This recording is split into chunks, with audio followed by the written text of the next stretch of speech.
Johns Hopkins Medicine scientists say they have developed a nanoparticle, an extremely tiny biodegradable container that has the potential to improve the delivery of messenger ribonucleic acid mRNA-based vaccines for infectious diseases such as COVID-19 and vaccines for treating non-infectious diseases including cancer.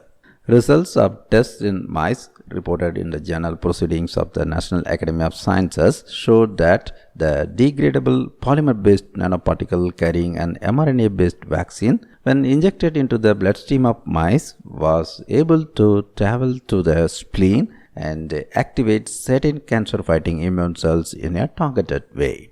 In addition, the scientists found that throughout the mice, about half of the specialized immune cells responsible for recognizing and destroying unhealthy cells, such as those infected with viruses or cancer, had been activated and primed to recognize the specific invading cancer cells. Nanoparticles made from lipids, a type of fatty acid, are the basis for mRNA COVID-19 vaccines.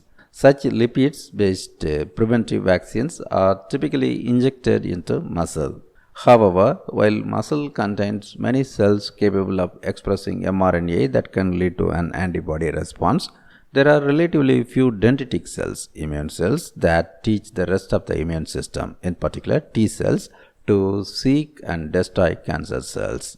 Scientists may be able to improve cancer treatment-focused vaccines by enhancing their ability to reach dendritic cells with their mRNA instructions. Injecting lipid-based vaccines into the bloodstream has proved difficult because the vaccines tend to travel directly to the liver, where they are degraded. The researcher Jordan Green says that their goal was to develop a nanoparticle that wouldn't be sent directly to the liver and could effectively teach immune cells to seek and destroy the appropriate target. Green explains that to make stronger vaccines for infectious disease and for non-infectious disease such as cancer, the nanoparticles' mRNA contents are needed to reach, enter, and be expressed in dendritic cells. After the mRNA is expressed in dendritic cells, it is quickly degraded, and the resulting immune cell response can last much longer after the mRNA and nanoparticles are long gone. Customarily, scientists have accomplished this cell targeting by attaching proteins to a nanoparticle that binds specifically, like a lock and key, to a target cell's surface. However, in laboratory tests of this approach, only a small percentage of nanoparticles reach the target cell, and the scientists say there are manufacturing challenges with such approaches. Green and his team tested various materials and ultimately decided to encase a desired mRNA in a polymer-based vessel.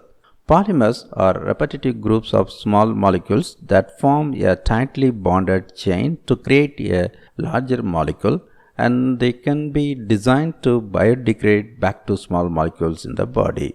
Green's team engineered the nanoparticles' ratio of water-loving to water-phobic molecules just right, a key to making the nanoparticle more apt to encapsulate mRNA and making it easier to enter the target cell. Then Green's team used disulfide bonds to make the nanoparticles degrade quickly inside the target cell. The polymers used to construct the nanoparticles contained end capping molecules that have an affinity for a specific tissue type. Finally, Green and his team added a helper, also known as an adjuvant, to the nanoparticle. The adjuvant helps activate the dendritic cell.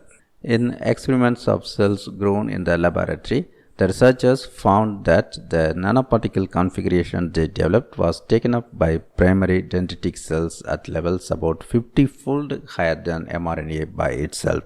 In mice, nearly 80% of the cells in the spleen that the nanoparticles reached were the target dendritic cells. In one set of experiments, the researchers used mice with immune cells genetically engineered to glow red if the nanoparticle was opened to reveal its mRNA contents.